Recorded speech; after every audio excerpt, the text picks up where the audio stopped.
The cabin's secret. The cabin smelled like damp wood and forgotten years. Marcus Hale stood in the doorway, surveying the place that would be his refuge. Or his tomb, depending on how the next few months went. He'd paid cash for it, no questions asked, from a dealer on the edge of Thessar Station who'd seemed too eager to be rid of the property. The forest moon's thick canopy blocked most of the light, leaving the clearing in perpetual twilight. It was perfect, isolated, silent. He dropped his pack on the warped floorboards and exhaled. The last 2 years had been noise, screaming colonists, alarms, the hiss of decompression as the Viridian outbreak tore through the stations. He'd saved dozens, lost hundreds, lost them, his wife, his daughter. Silence was all he wanted now. He spent the afternoon sweeping out debris, patching a broken window, starting a fire in the old iron stove. By nightfall, exhaustion pulled him toward the narrow cot in the corner. He lay down fully clothed, staring at the ceiling beams. That's when he heard it. Faint, muffled, a sound like crying? Marcus sat up, listening. The forest was full of sounds. Whim through leaves, distant animal calls. But this was different. Human. Or humanoid. And it was coming from below. He grabbed his flashlight and scanned the floor. Most of it was solid planking, but near the back corner, beneath a rotted rug, he found something odd. A seam. He pulled the rug aside, revealing a metal hatch covered in dust and corrosion. The crying grew louder. "Hello down there? Is someone there?" The crying stopped abruptly, replaced with panicked breathing. Marcus's pulse quickened. He found a rusted crowbar among the debris and pried at the hatch. It resisted, then gave way with a shriek of metal. A ladder descended into darkness. Cold air rushed up, carrying a strange metallic scent. "I'm coming down," he said, trying to sound calm. "I'm not going to hurt you." He descended slowly, flashlight beam cutting through the gloom. The basement was larger than the cabin above, a concrete chamber lined with strange panels covered in alien symbols. And in the center, suspended in faintly glowing restraints, was a woman. No, not entirely human. Her skin was a deep, luminous purple, like twilight made flesh. Dark hair fell past her shoulders, and silver veins traced delicate patterns along her arms and neck. Her eyes, wide with terror, reflected his flashlight like twin moons. "Stay back," she gasped, her voice hoarse and accented in a way he couldn't place. "Please, don't!" "It's okay," Marcus said, raising his free hand. "I'm not whoever locked you down here. I just bought this place. I didn't know—" "Liar!" She thrashed against the restraints, which flickered and tightened, making her cry out in pain. Marcus set down the flashlight carefully. "Look at me. Do I look like military? Corporate? I'm just a guy who wanted to disappear." He took a slow step closer. "What's your name?" She stared at him, chest heaving, searching his face for deception. Finally, barely a whisper, "Lyris!" "Lyris," he repeated gently. "I'm Marcus, and I'm going to get you out of this." Fragments of trust. The restraints were unlike anything Marcus had encountered in his years as a colony engineer. They pulsed with a rhythm that seemed almost biological, responding to Lyris's movements with cruel precision. Every time she struggled, they constricted. Every time she relaxed, they loosened just enough to keep her conscious. "Stop moving," Marcus said, examining the mechanism. "They're reading your stress levels." Lyris's luminous eyes followed his every movement, distrust carved into every line of her face. "You cannot free me. The locks are keyed to ascendancy technology. Unless you're hiding a molecular decoder." I'm an engineer, Marcus interrupted, pulling a multi-tool from his belt.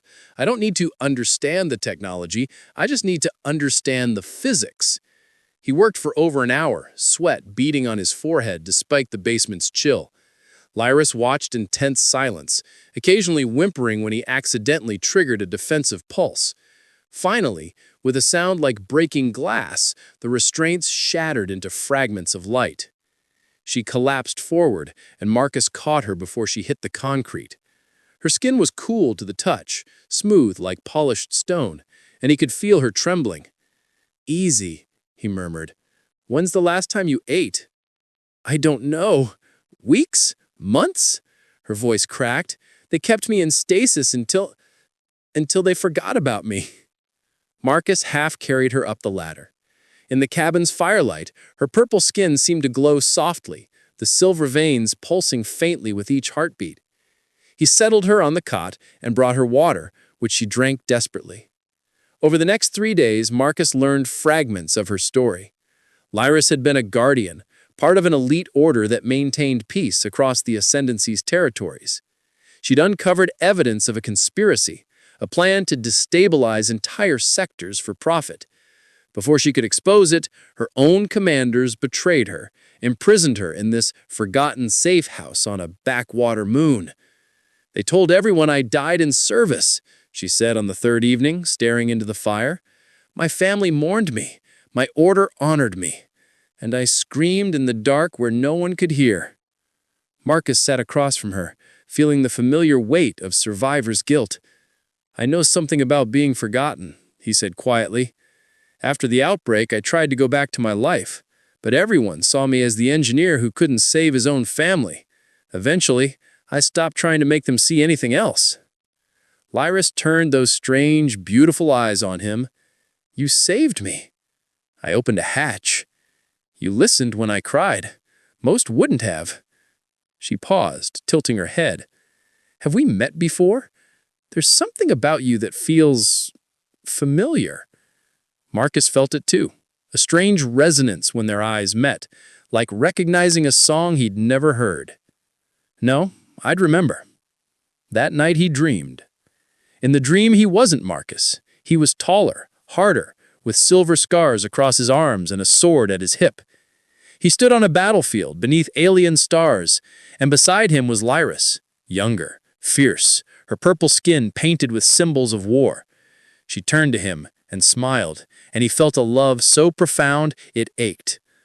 "Find me," Dream Lyris whispered. "Across every lifetime, find me." Then steel flashed, pain exploded through his chest, and he fell. Marcus woke gasping. Lyris sat beside the cot, her hand hovering over his shoulder, concern etched on her face. "You were calling out, in a language I haven't heard in 300 years. His heart hammered. "What language?" "Old Ascendi, the warrior's tongue." She searched his face. "Marcus, what did you dream?" He told her, words tumbling out. As he spoke, Lyris's expression shifted from confusion to wonder to something like fear and hope mixed together. "Kale," she breathed.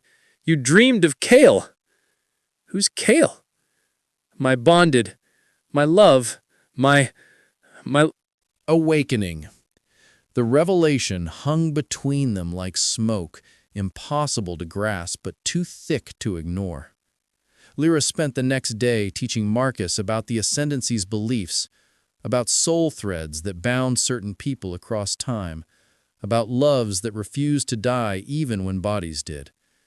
Marcus listened with the careful skepticism of an engineer, but he couldn't deny the dreams that grew more vivid each night, or the way his pulse quickened when Lyris's fingers accidentally brushed his. "Show me," he said on the 5th evening. Lyris hesitated, then reached out slowly. When her fingers touched his temple, the world exploded into color. He saw through her eyes, centuries of memories flooding through him.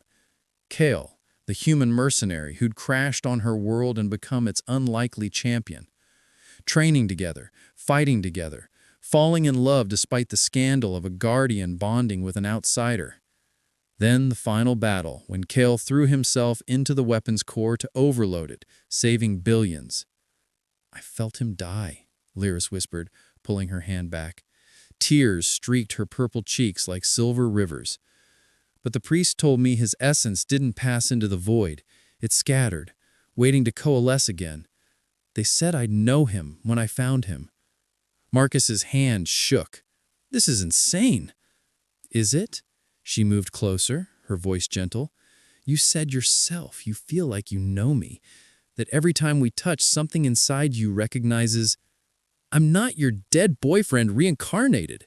He stood abruptly, pacing. "I'm a failed engineer from a colony world. I don't even believe in souls, let alone—" The cabin's window exploded inward. Marcus hit the floor as energy blasts scorched the walls. 3 figures in tactical armor burst through the door, weapons raised. "Target acquired," one snarled through a modulated helmet.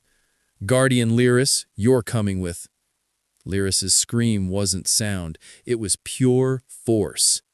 Purple energy erupted from her body, throwing the attackers backward. But she was still weak, her power flickering. One mercenary recovered, leveling his weapon at her chest. Marcus didn't think. He threw himself between them. The blast should have killed him. Instead, it hit something else. A shimmering barrier of purple light that suddenly surrounded him like a second skin. Marcus stared at his hands in shock as Lyris's energy coiled around him, through him, responding to his desperate need to protect her. "Kale, you're channeling like Kale could." The mercenary fired again. This time, Marcus raised his hand instinctively, and the energy bent, redirecting the blast back at the attacker. The man dropped, unconscious. The remaining 2 mercenaries exchanged glances, then retreated, dragging their fallen comrade. Silence crashed back into the cabin. Marcus stared at his still glowing hands, then at Lyris, who watched him with an expression of awe and longing that made his chest tight. "I don't understand," he said. She stood slowly, approaching him like he might bolt. "The soul remembers what the mind forgets. Your body knows how to work with my energy because you've done it before. You've protected me before." "Lyris!" "I know you're afraid." She leaned closer, her breath warm against his skin. "I'm afraid too, but I've waited 300 years to feel this again. To feel you again." "I'm not him," Marcus whispered, but his hands rose to her waist anyway, pulling her closer. "You're not who he was," Lyris agreed, her forehead resting against his. "You're who he became." When their lips met, it was like a key turning in a lock. Memories that weren't his flooded through Marcus. The taste of her, the feel of her body against his, the overwhelming rightness of holding her. He remembered loving her across battlefields and quiet nights, remembered promising to find her again even as death took him. They broke apart, both breathing hard. "They'll come back," Lyris said, her voice steadier now. "More of them. The conspiracy I uncovered, it's bigger than I knew. They can't let me live." Marcus looked at the destruction around them, at the woman in his arms who impossibly felt like home, at the hands that had channeled power he shouldn't possess. "Then we don't wait for them," he said. "We run. Together." Lyris smiled, the first real smile he'd seen from her, and it was like sunrise. Together. The truth across time. They fled at dawn, moving through Thessar 7's dense forests with supplies hastily packed into Marcus's old rover. Lyris's strength was returning faster now, her silver veins glowing brighter with each passing hour. She could sense pursuit, a distant pressure at the edge of her awareness like wolves circling just beyond the firelight. "There's an old trading post near the southern ridge," Marcus said, navigating around massive root systems. "We can hire transport off-world there." "They'll have it watched." Lyris sat beside him, one hand resting on his arm. Even through the fabric of his jacket, he could feel the warmth of her energy resonating with something deep inside him. "The Syndicate has resources everywhere." "The Syndicate? That's who imprisoned you?" "The corporate alliance that's been destabilizing sectors for profit." Her jaw tightened. "They've infiltrated every level of government, even the Ascendancy Guard. I had evidence, data cores, testimony, transaction records. All lost when they took me." The rover jolted over rough terrain. Marcus gripped the controls tighter, thinking. Evidence can be recreated. If you could access ascendancy networks. With what? We have nothing, no allies, no resources, no... She stopped abruptly, her eyes widening. Marcus, stop the rover. He hit the brakes. What is it? Lyris's hand went to her temple, her expression distant. Someone's calling to me. Telepathically. She gasped. It's Varan, my former commander. The one who betrayed you? No, Varan tried to help me. He was investigating the conspiracy too. Her eyes refocused on Marcus. He's alive. He's been searching for me. Oh, gods, he's here, on Thessar 7. Within the hour, they'd reached the coordinates Lyris received. A small ship sat hidden in a ravine, and emerging from it was a tall figure with the same purple skin as Lyris, though his was darker, almost indigo, with gold veins instead of silver. His eyes went wide when he saw her. Lyris, Varan's voice cracked with emotion. We thought you were dead. When you disappeared... Corvin betrayed us both, Lyris said, embracing him briefly. He locked me away and told everyone I died. How did you survive? Barely. I've been hunted for 3 years, gathering what evidence I could. Varan's gaze shifted to Marcus, curiosity and wariness mixing. And who is this? Marcus Hale. He freed me. Something flickered in Varan's expression. Recognition? Hale. That's an interesting coincidence. Marcus frowned. What do you mean? Varan and Lyris exchanged a long look. Finally, Varan spoke. Come inside the ship. There's something you both need to understand. Inside, Varan activated a holographic display. An image materialized, a young human man with features similar to Marcus's, though his hair was lighter and his face bore ritual scars. He stood in guardian armor, one arm around a younger Lyris. Kaal Vale, Varan said softly, hero of the Convergence War, Lyris's bonded mate, and, according to every genetic scan I've run on the historical records, your direct ancestor, Marcus. The cabin seemed to tilt. Marcus gripped the edge of the console. What? Kaal had a brother. That brother had children who had children, an unbroken line across 3 centuries that led to you. Varan pulled up a genetic comparison. Marcus's DNA on one side, reconstructed samples from Kaal on the other. The match was undeniable. You're not Kaal reincarnated, Marcus. You're his descendant. His blood runs in your veins. That's why you can channel my energy, why the soul bond feels so strong. Kaal's essence didn't just scatter, it stayed in his bloodline, waiting. Marcus looked at his hands, remembering the power that had flowed through them. So, what am I? Some kind of genetic echo? You're the possibility he created when he sacrificed himself. The Ascendancy priests believed Kaal's love was so powerful it would transcend death. They were right, just not in the way they expected. Lyris touched Marcus's face, turning him to look at her. You have his courage, his heart, but you're also yourself. Marcus, who chose to free a stranger, who chose to protect me, even when it defied logic. Her eyes shimmered with tears. I'm not asking you to be him.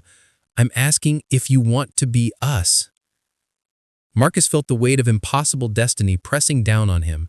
3 centuries of longing, of genetic memory, of a love that had literally survived death itself.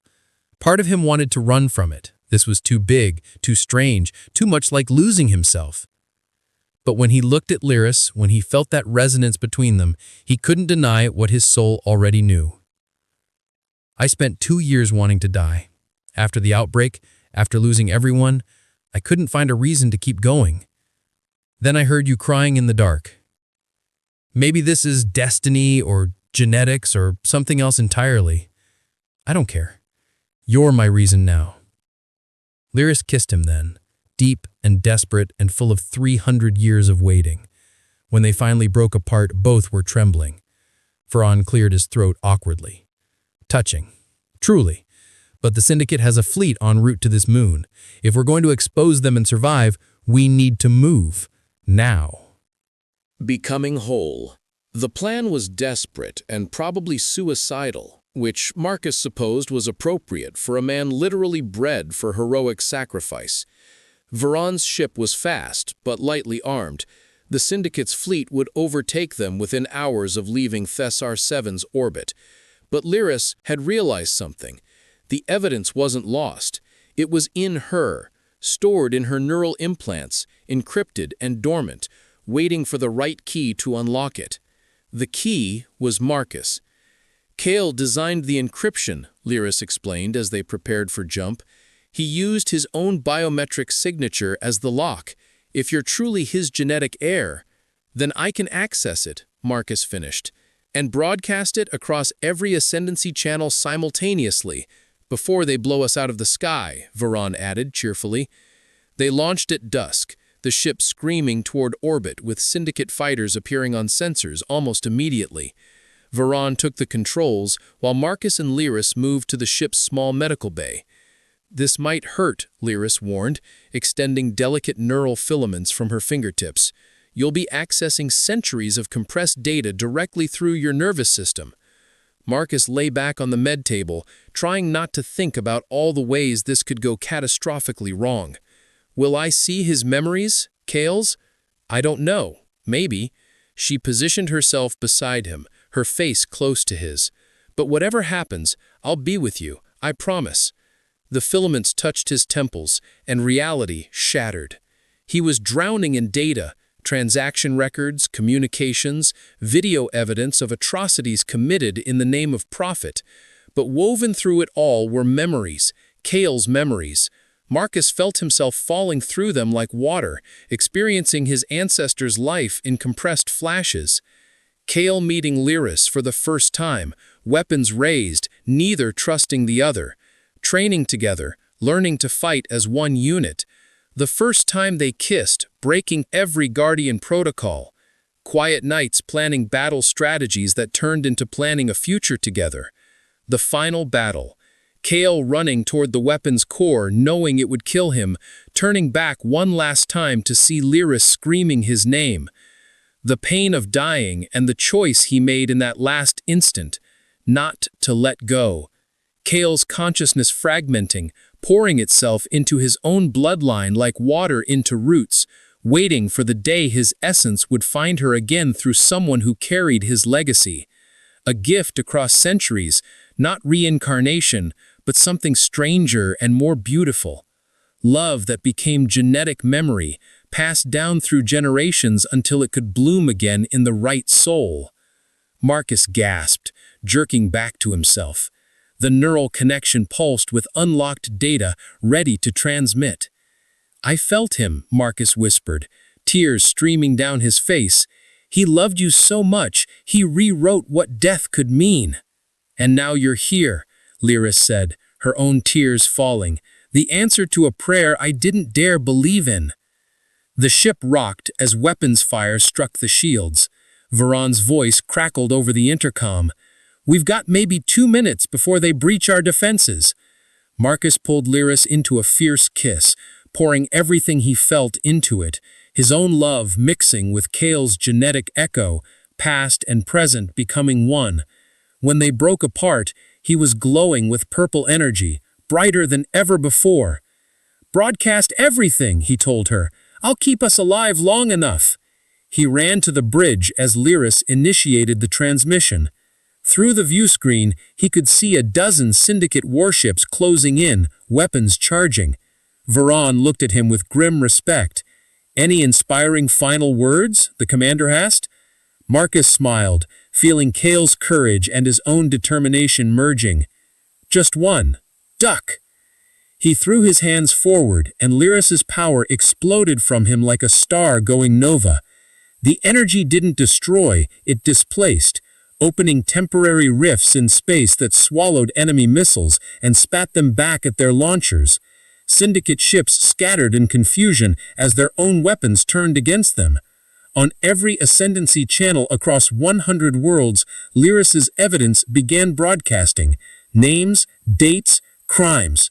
Proof that the Syndicate had orchestrated wars, famines, and collapses for profit. The conspiracy that seemed untouchable began crumbling in real time. Marcus held the shield until his vision blurred and his nose bled and his body felt like it might tear apart. Then Lyris was there, her hands on his shoulders, her energy flowing into him, supporting him, completing him. "Together," she whispered. "Together," he echoed. The Syndicate fleet retreated. Reinforcements from loyal Ascendancy forces arrived, surrounding Veron's ship protectively. The battle was over. Marcus collapsed into Lyris's arms, exhausted but alive. She held him close, pressing her forehead to his. "We did it," she said. "You did it. I just opened a hatch, remember?" She laughed, the most beautiful sound he'd ever heard.